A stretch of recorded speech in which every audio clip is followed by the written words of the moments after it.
Hey, thank you for tuning in. Today, I just wanted to talk a little bit about 5 things to expect when you're on that journal to self-love and self-acceptance, because right now that is like a very hot topic, very hot thing for us to strive towards, especially in the mental health world. However, oftentimes that journey isn't as beautiful as it looks, and that can steer people away from continuing to work towards self-love and self-acceptance. So with that being said, I felt it's important to actually acknowledge the phases and things that you may go through when you're on that quest and that road to self-acceptance, self-love. So for those that don't know me, my name is Kayla, and I go by Question Kayla because I love questions, all kinds of questions. But let me just jump in. First thing to expect is honestly to expect that you're gonna start over. And I'm not talking weekly, I'm not talking monthly, I'm talking daily.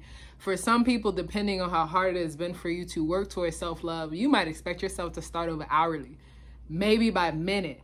Whatever you do, keep going, because you are retraining your brain how to think about yourself, how to respond to things that happen in your world from a place of self-love and self-acceptance.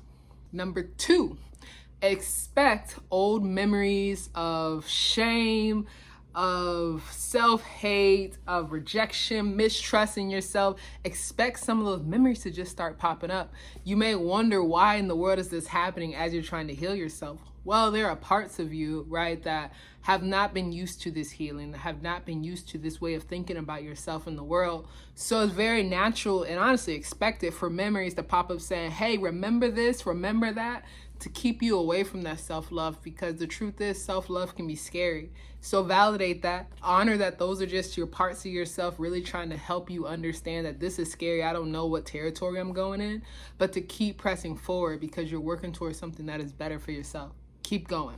Number 3, expect yourself to genuinely feel uncomfortable.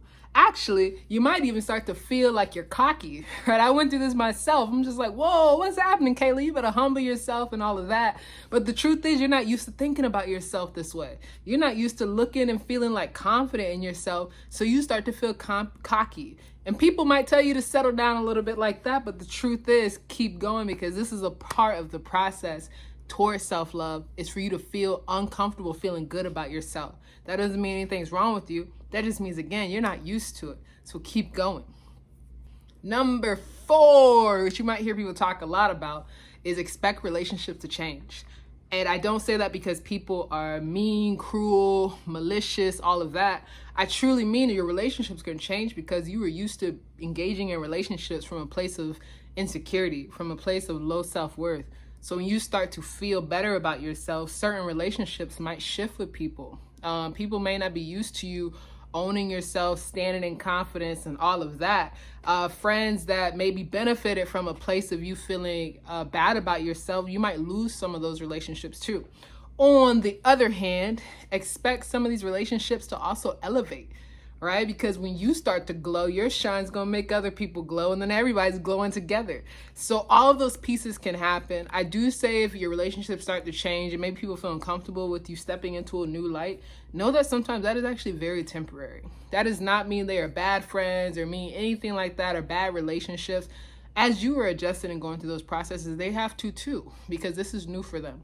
So stay steady with it. Know that things can change. If at any point in time it's starting to be detrimental to your quest towards self-love, self-acceptance, you can always reevaluate that as well.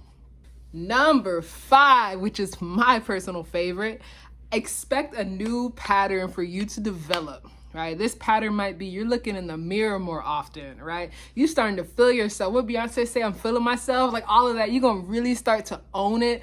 You might notice even your style change. You're a little saucy with whatever you're wearing. All of a sudden you're buying new wardrobe because you are genuinely accessing a part of yourself that feels so loved, so confident, so courageous, and you just want to show it off, right? You no longer want to hide this gift from the world because you're owning it, right? You might even notice yourself smiling more. You might even smile differently, right? For me, when I started going into that place, you saw my gummy smile was huge. I couldn't even hide it, right? I can't even hide it right now talking about it. And then one last thing is you might notice yourself making more mistakes. However, you're allowing yourself to make mistakes because this perfectionism you used to carry because it was maybe a threat to your identity is starting to fade away.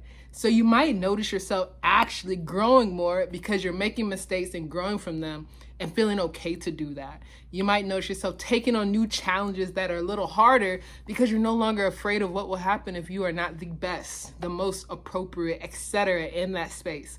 So these are just my tips as you start what we're talking about the school year and all this stuff, just to know that you are in this space of really starting to go towards self-acceptance.